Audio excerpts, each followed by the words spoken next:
The wind howled through the trees like a lonely spirit wandering a cursed land. Snow fell thick and fast, blanketing the forest in white, muffling all sound but the distant cracking of frozen branches. Lyra stumbled through the drifts, her cloak soaked, her boots heavy with ice. She shivered, wrapping her arms around herself, but it did little to chase away the chill that bit deep into her bones. She had been walking for hours, perhaps days. She could no longer tell. The village she had fled, or that had cast her out, was far behind, and the forest ahead seemed endless, a maze of frost and shadow. Her stomach ached with hunger, her lungs burned from the cold, and her heart ached with the weight of loneliness. For as long as she could remember, she had been called many things. Cursed, unlucky, the Omega. Words meant to wound, meant to push her away. Tonight, they would have succeeded. She fell to her knees, her fingers clawing at the frozen ground. She closed her eyes and let the wind whip her hair, pulling at her like the fingers of unseen spirits.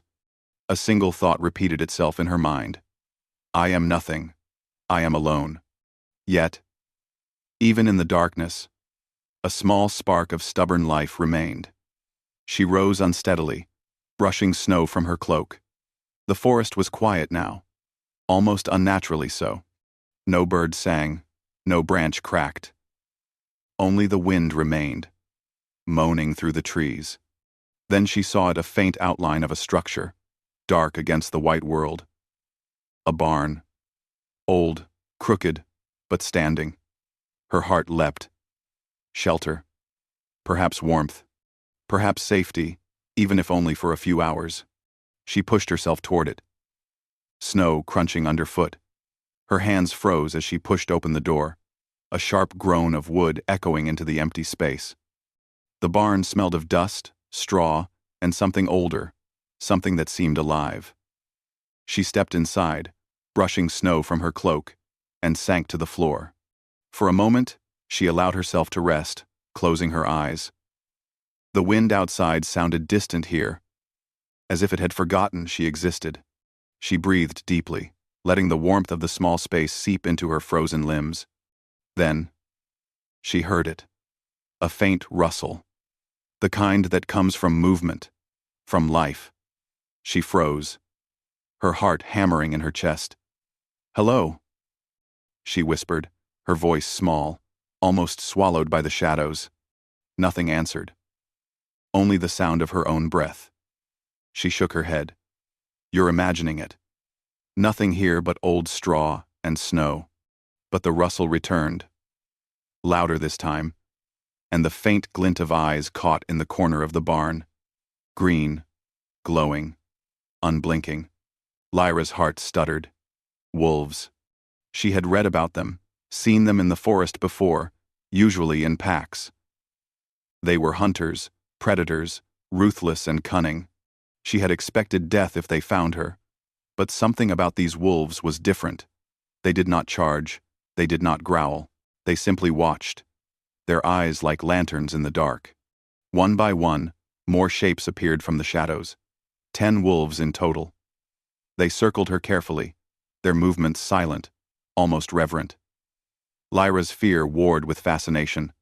Their eyes did not burn with hunger, they burned with attention, as if they had waited for her all along. She sank further into herself, shivering. I don't mean any harm, she murmured. Her voice was a whisper. Yet the wolves did not flinch. They simply lowered their heads, sniffing the air, assessing. One of them, larger than the rest, with fur as black as midnight, stepped closer and fixed her with a gaze so intense that it made her knees tremble. The night stretched long, filled with silence except for the occasional soft snuffle of a wolf moving closer or a branch scraping the barn wall.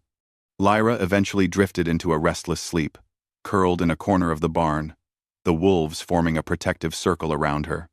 In her dreams, the storm outside became a blur of white, and the wolves grew larger, more human-like. Their eyes burning with wisdom and sorrow. She was no longer in the barn. She was in a forest of shadows and light, a place where trees whispered secrets, and the snow seemed to shimmer with hidden magic. A figure emerged from the mist, a man, but not quite. His eyes were amber, and his presence was commanding, terrifying, yet somehow comforting. "You are the Omega," he said, his voice both a growl and a caress. "You do not belong here, yet you are needed." Lyra tried to speak, but her voice failed her. Fear and longing tangled in her chest. Needed? No one had ever said such a thing to her. No one had ever looked at her as if she mattered. The figure knelt, extending a hand that shimmered with light and shadow at once. "Do you understand?" he asked. "You are not nothing. You are chosen. Even if you do not see it." She woke with a start, the memory of his eyes burning into her mind. The barn was quiet, the wolves still circling her. Their presence was almost maternal now. Their bodies a warm barrier against the cold and the loneliness. She felt a strange surge of courage. Perhaps she was not as weak as she had believed. Perhaps there was something inside her, hidden, waiting to awaken. Morning broke slowly, spilling pale light across the snow. Lyra rose on unsteady legs, stretching, and turned to thank the wolves. They did not leave immediately. The black wolf, the one with eyes like molten gold, stepped closer again. Tilting his head as if waiting for her to notice something, Lyra crouched to meet him at eye level. I don't understand," she said softly. The wolf stared, unblinking.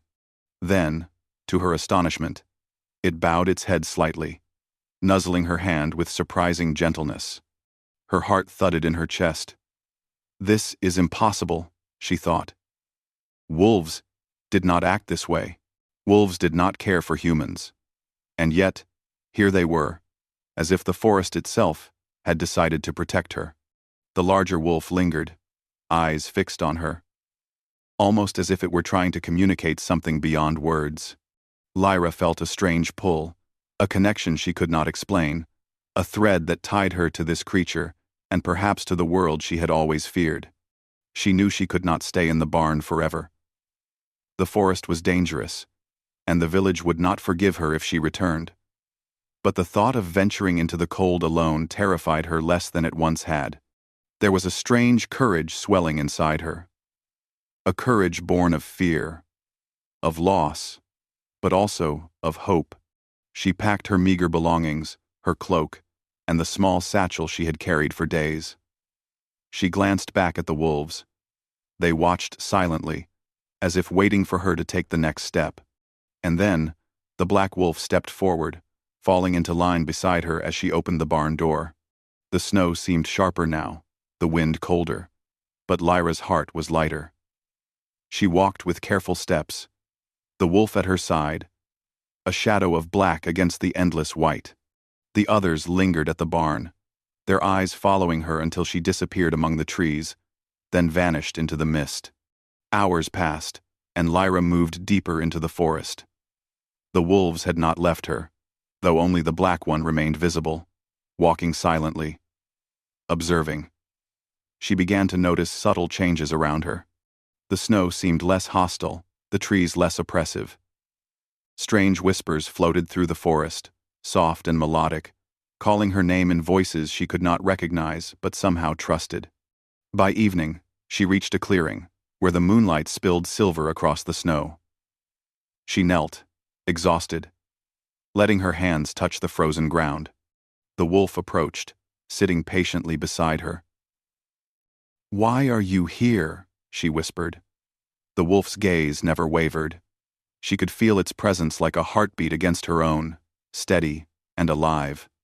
It was as if it were waiting for her to understand something vital. Lyra shivered. Not from cold but from realization.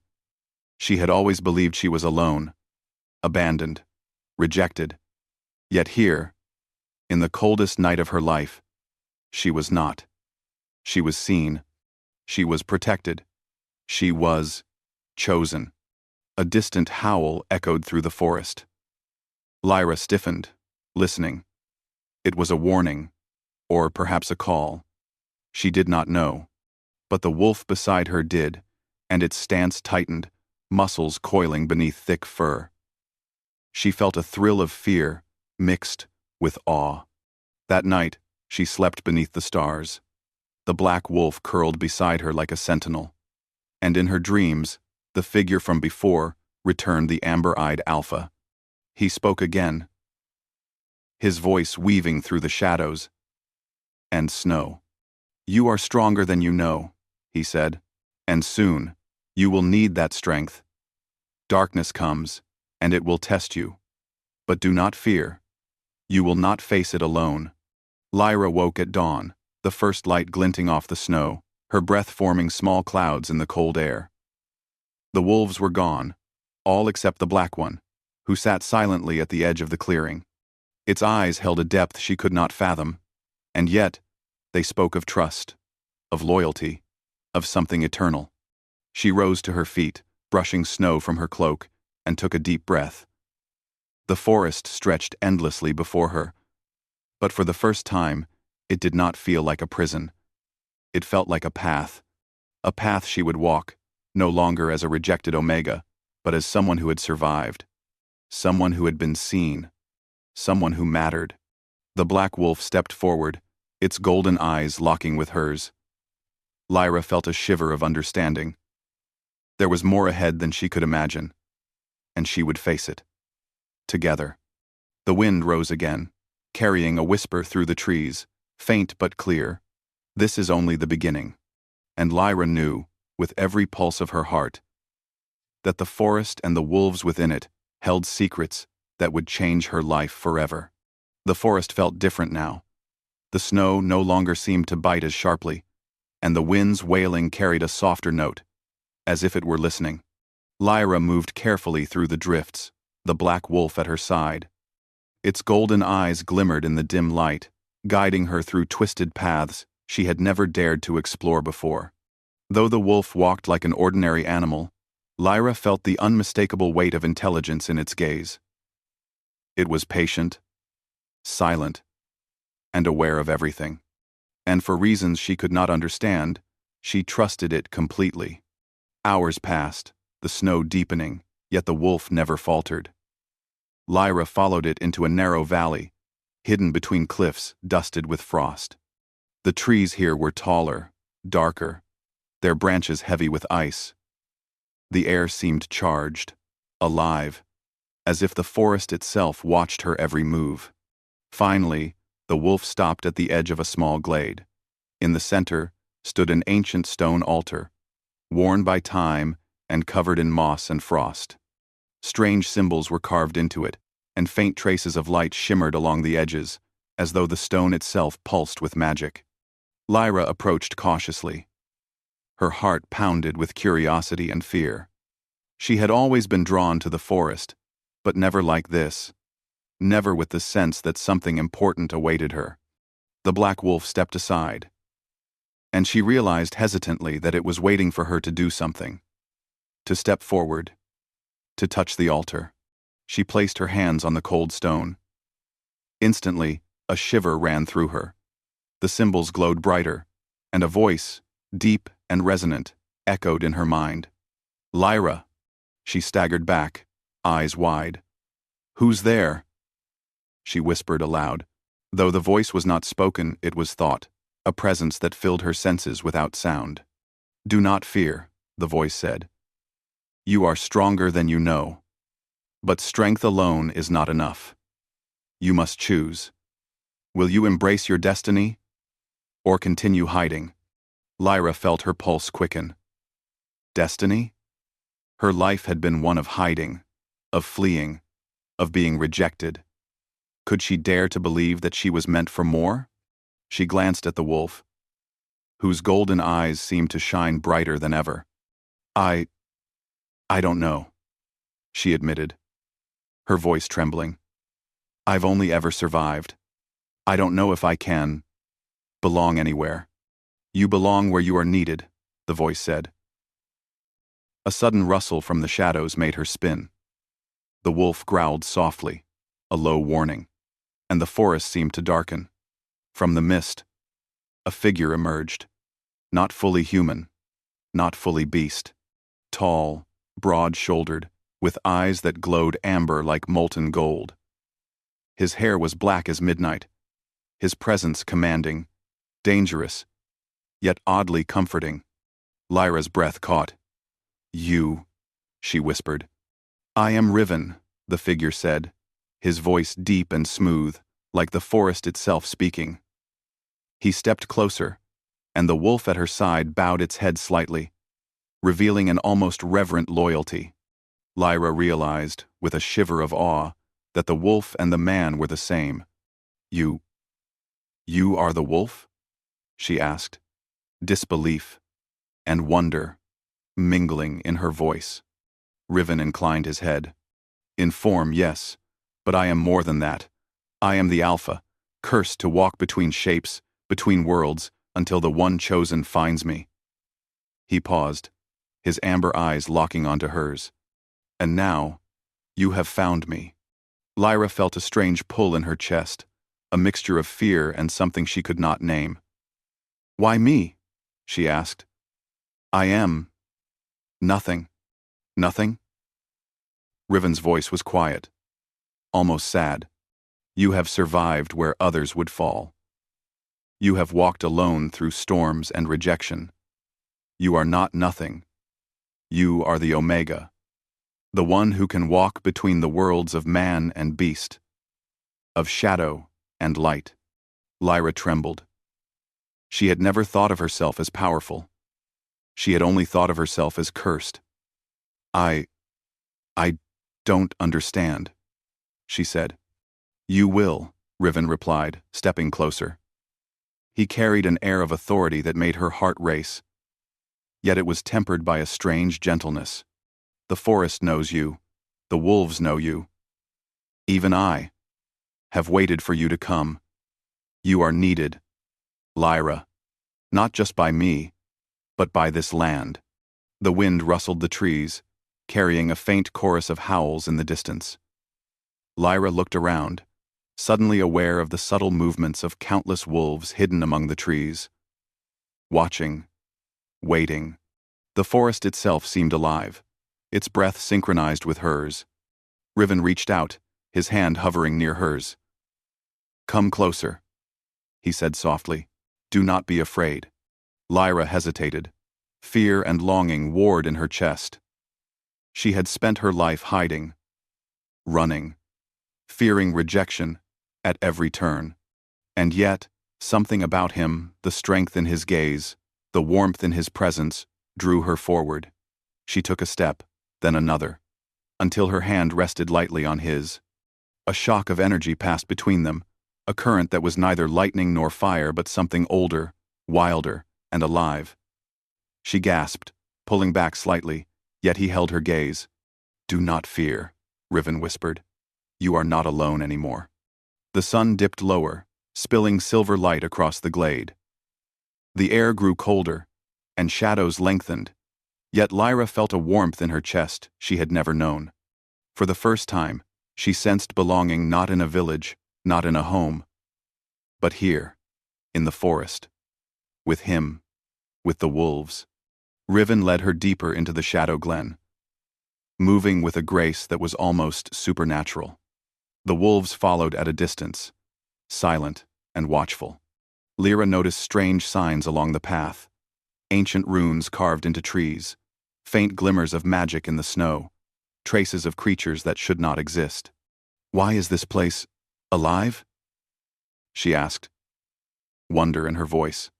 "Because it is," Riven replied. "It has always been, but it waits for balance, for a force strong enough to walk between the worlds. That force is you." Lyra's steps faltered. "Me?" "Yes," he said firmly, yet not unkindly. "You are stronger than your fears, stronger than your past, and together, we may survive. What comes next?" They came to a small clearing, where the moonlight spilled silver across a frozen pond. Lyra knelt, captivated by her reflection in the ice. The wolf, Riven again in beast form, sat beside her, a sentinel, in the quiet night. "You see yourself differently," he said. She shook her head. I see someone who has always run, who has always feared, who has always been alone." Riven's amber eyes softened. "And yet, here you are. Not running, not hiding. You are standing. You are learning to belong." The wind rose again, carrying whispers through the trees. Lyra's hair blew across her face, and she brushed it back, looking at him. I don't know if I am ready," she admitted. "You will be," he replied. "I will teach you. I will guide you. But the forest will test you. Darkness comes, and it will seek to take what is precious. You must be ready." Hours passed. They shared silence more than words. Lyra learned to move with him, to understand the subtle cues of the forest, the crunch of snow underfoot, the faint rustle of leaves, the way the wolves communicated in glances and gestures. She realized that she was learning more than survival. She was learning trust. By nightfall, they reached a small hollow beneath ancient cliffs. A fire burned there, tended by Riven's careful hands. The warmth was a luxury she had not known in weeks. She sat close, feeling the heat seep into her cold bones. "You are changing," he said quietly. "And so is the forest. It responds to your presence. It has waited for you, as I have." Lyra stared into the fire, her mind racing. "I still feel like an outcast, like I don't belong anywhere." "You belong where you are needed," Riven said again, softly, almost a whisper. "And now, you are needed more than ever." The wolves circled the hollow, watching silently. Their presence was no longer frightening. It was protective, loyal, almost reverent. Lyra felt a shiver of recognition. They, too, understood something. She was only beginning to see the connection that tied her to the forest, to Riven, to a destiny larger than fear. Night deepened, the stars glimmering through the branches. Lyra lay down. The black wolf curled near her feet. For the first time, she slept without terror, without trembling, and in her dreams, the amber-eyed alpha returned. "You are ready," he said, his voice both command and promise. "Soon, darkness will come, but do not fear. You will not face it alone." Lyra woke at dawn, the first light spilling over the forest. Riven had shifted back into human form, watching her with a steady gaze. She rose, brushing snow from her cloak, and met his eyes. "Are you real?" she asked, the question trembling in her voice. "Real," he said simply, "and waiting, always waiting." The wind whispered through the trees, carrying a warning, a promise, and a question all at once. Lyra felt her pulse quicken. She had survived the forest, survived rejection, survived loneliness, but something far greater was coming. Something that would test her courage, her heart, and her very soul. And as the black wolf fell into step beside her, Lyra realized she was ready to face it. The forest held its breath, and so did she. The forest felt alive, as though it held its breath. Snow fell gently from the branches, settling on the ground like a soft white carpet. Lyra moved carefully beside Riven. The black wolf turned human, through the hidden paths of the Shadow Glen. Every step felt heavy with anticipation. She knew the darkness was near the shadow that had haunted the forest for centuries. Riven's amber eyes scanned the trees constantly, alert, commanding. He had taught her to move with the forest, to notice every flicker of movement, every sound, every whisper in the wind. She had learned to trust her instincts, to trust him, to trust herself. "They are close," Riven said quietly. "The one who cursed this forest, the one who bound me to shadow, he has sensed us. Way. Way. Way." Lyra shivered. Not from cold, but from the weight of what lay ahead. "We can face him," she said, trying to convince herself as much as him. "Together." Riven glanced at her, his expression softening. "Yes, together. But you must remember, fear is natural. It is not weakness. It is proof that you care, that you are alive." They reached a clearing where the remnants of an ancient stone circle lay half buried in snow. The air pulsed with power. Lyra could feel it in her chest, like a drumbeat. The wolves of the forest were gathering silently at the edges of the trees, their eyes reflecting moonlight, their presence both protective and ominous. From the shadows stepped a man draped in dark robes, his face hidden beneath a hood. The air around him seemed to twist, and the snow melted at his feet, as though the very forest recoiled from him. "You have come," he said, his voice cold and sharp as ice. "The forest has waited, and so have you, Wolf, and little Lyra, the Omega. You will not leave this place alive." Riven stepped forward, his figure towering, his presence commanding.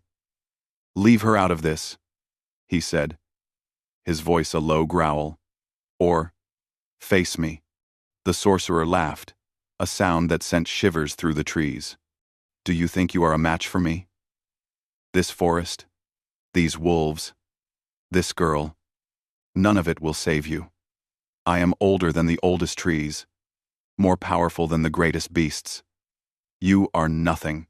Lyra's chest tightened, but she did not step back.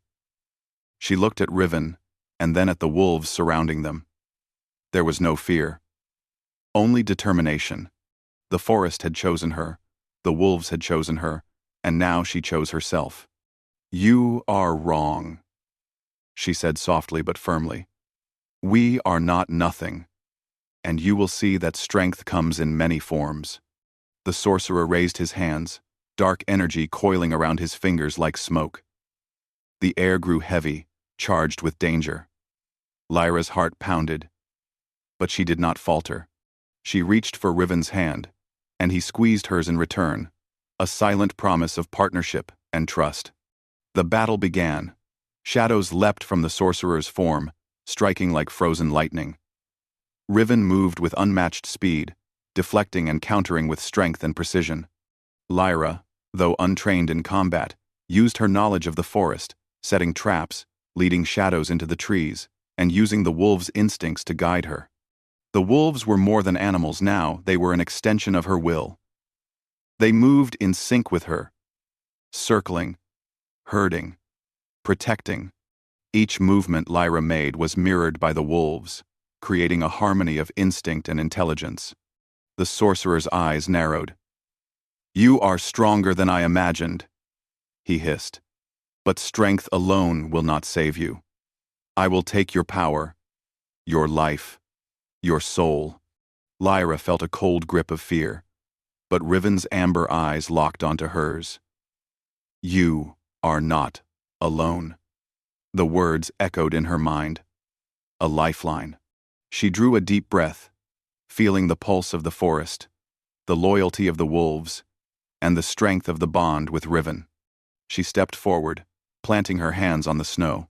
Light radiated from her, warm and fierce, a glow that spread through the clearing.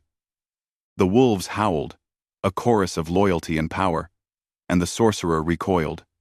"You underestimate the bond between us," Lyra said, her voice steady. "You do not understand that love, trust, and courage can defeat darkness." The sorcerer screamed, striking with a torrent of shadow, but Riven intercepted, his strength combined with Lyra's newfound power. The two of them moved as one.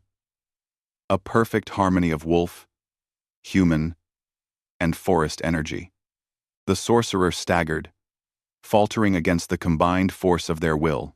Finally, with a final cry, the sorcerer was cast into the shadows, swallowed by the forest itself.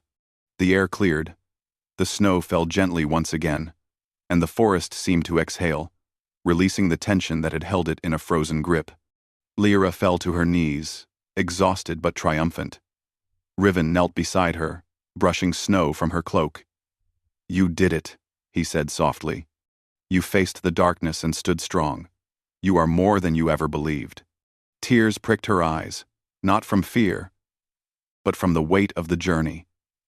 The realization that she had survived, that she had mattered, that she had changed the forest itself. I couldn't have done it without you," she whispered.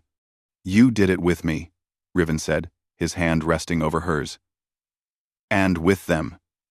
He gestured to the wolves, who had formed a protective circle around the clearing, their eyes bright and loyal. They howled softly, a gentle chorus, a blessing, a promise of continued loyalty.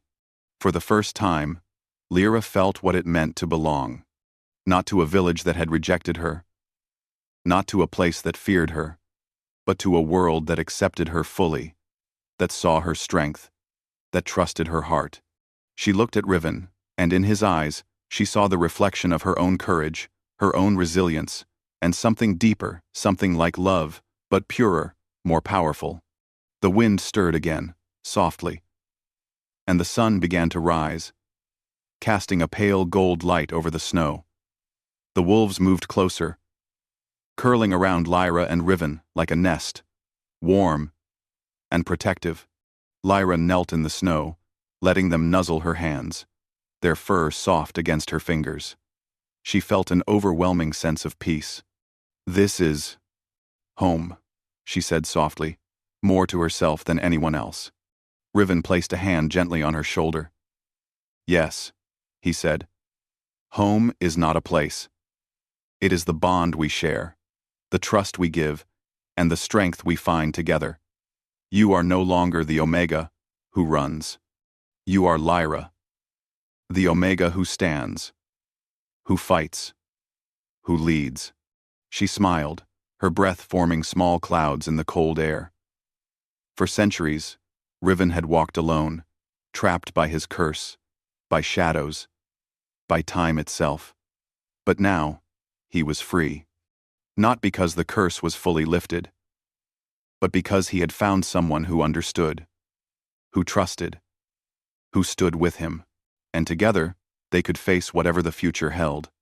Hours later, the forest was calm again. Lyra and Riven stood in the clearing, watching the wolves play in the snow. A small pup wandered toward Lyra, nuzzling her hand. She laughed softly, the sound bright against the white landscape. "This is only the beginning," Riven said, his voice low but firm. "The forest has many secrets still, but whatever comes, we face it together."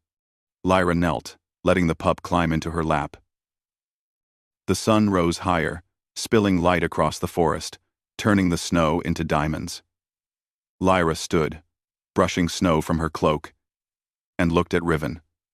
"I am ready," she said. "Whatever comes next, I am ready." Riven nodded, his amber eyes glowing. "Then let us walk forward. Together, we are stronger than any shadow, braver than any fear, and bound by a bond that even time cannot break." The wolves circled them, protective and loyal, and the forest seemed to hum with life, aware of the bond, aware of the strength, aware of the redemption that had been earned. Lyra felt it in every pulse of her heart, in every breath of wind, in the warmth of the wolves around her. She had been rejected. She had been alone. She had been called nothing. But now, she was seen, she was chosen, and she was loved in ways she had never imagined. And as Lyra stood beside Riven, the Alpha, with the forest alive around them and the wolves curled protectively at their feet, she knew the truth. She had found her place in the world, her nest in the wilderness, and a bond that would endure beyond shadow, beyond fear, beyond time itself. The forest whispered, soft and eternal, carrying the promise of new beginnings, of courage, and of love. And in that whisper, Lyra and Riven heard the one thing that mattered most. Together, they were home.